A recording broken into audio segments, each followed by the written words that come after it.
Hi friends आमी Soma सोमास cooking चैनेले आपनादेर सबाइके स्वागत। आज आमी आपनादेर बानिये देखाबो खूबई सहज पद्धतिते तैरी मैंगो आइसक्रीम। मात्र 10 टाका खरच करे आपनारा এই मैंगो आइसक्रीम बाड़ीते तैरी करते पारबेन और जेटा खेते दोकानेर थेकेও स्वादे अनेक बेशी टेस्टी होबे और बानानो खूबই सहज। चलुन ताहले এখন এই রেসিপিটা দেখে নিন।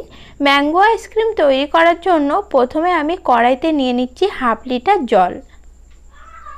এখন এই জলের মধ্যে আমি দিয়ে দিচ্ছি হাফ কাপ চিনি, তারপর দিচ্ছি একটা লেবুর অর্ধেকটা অংশের রস।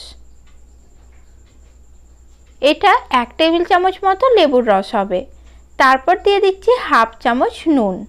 এখন সবকিছু খুব ভালো করে মিশিয়ে নিচ্ছি আর জলটা যতক্ষণ না ফুটে উঠছে ততক্ষণ অপেক্ষা করব। এখন দেখুন জলটা কিন্তু খুব ভালোভাবে ফুটে উঠেছে। এইভাবে মিডিয়াম ফ্লেমে জলটা আমি 5 মিনিট ফুটতে দেব। এখন মেন যে উপকরণটা দিয়ে আমি আইসক্রিমটা তৈরি করব সেটা আমি আপনাদের দেখিয়ে দিচ্ছি। আমি এখানে ম্যাঙ্গো ফ্রুট পাউডার নিয়েছি, যেটা আপনারা যে কোনো মুদি বা ভুসিমাল দোকান থেকে খুব সহজেই পেয়ে যাবেন। এটা দিয়ে নরমালি আমরা শরবত বানিয়ে থাকি, তবে আজ এটা দিয়ে আমি আইসক্রিম তৈরি করব।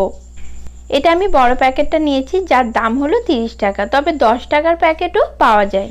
এই ম্যাঙ্গো ফ্রুট পাউডার দিয়ে একবার হলেও যদি আপনারা বাড়িতে আইসক্রিম তৈরি করে খান তাহলে আর মার্কেট থেকে ম্যাঙ্গো আইসক্রিম কিনে খেতে কখনোই আপনাদের ইচ্ছে করবে না। এটা খেতে এতটাই টেস্টি হয়। এরপর এই প্যাকেটটার থেকে 1/4 কাপ মতো ম্যাঙ্গো পাউডার আমি বার করে নিচ্ছি। পুরো পাউডারটা আমার লাগবে না, তবে আপনারা যদি 10 টাকার প্যাকেটটা কেনেন তাহলে পুরো প্যাকেটটাই লেগে যাবে।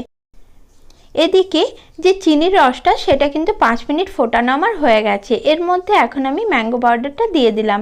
এরপর খুব ভালো করে মিশিয়ে নিচ্ছি। মেশানো হয়ে গেলে আরও 5 মিনিট মিডিয়াম ফ্লেমে এই মিশ্রণটা আমি ফুটিয়ে ঘন করে নেব। 5 মিনিট পর দেখাচ্ছি, দেখুন মিশ্রণটা ফুটিয়ে আমি ঘন করে নিয়েছি। জাস্ট এতটা ঘন করলেই হবে, খুব বেশি ঘন বা আঠালো করার প্রয়োজন নেই, তাতে কিন্তু আইসক্রিমটা ভালোভাবে বসবে না। এই পর্যায়ে গ্যাসটা আমি অফ করে দিলাম। এখন মিশ্রণটা আমি খুব ভালোভাবে ঠান্ডা করে নিয়েছি। ঠান্ডা হওয়ার পর দেখুন এটা আরেকটু ঘন হয়ে গেছে। এরপর আমি আইসক্রিমগুলো বসিয়ে নেব। তার জন্য আমি এখানে আইসক্রিমের মোল্ড নিয়েছি আর নিয়েছি 4টে কফি কাপ। আপনারা যে কোনো একটাতে আইসক্রিমগুলো খুব সহজেই বসাতে পারেন। যার কাছে যেটা রয়েছে সেটাতে আইসক্রিমগুলো বসিয়ে নেবেন। এখন আমি আইসক্রিম মোল্ডের মধ্যে মিশ্রণটা নিয়ে নিচ্ছি। তারপরে এই কফি কাপগুলোর মধ্যেও মিশ্রণটা আমি দিয়ে দিলাম। আর এই কফি কাপগুলো মার্কেট থেকে আপনারা খুব সহজেই পেয়ে যাবেন। এরপর ফয়েল পেপার দিয়ে মুখগুলো আমি এভাবে আটকে দিচ্ছি যাতে আইসক্রিমের ওপরে বরফ না জমে যায় আর আইসক্রিমটাও খুব ভালোভাবে বসে যায়। এরপর একটা ছুরির সাহায্যে এভাবে মাঝ বরাবর ফুটো করে নিচ্ছি। তারপর এর মধ্যে আমি দিয়ে দেব কাঠি।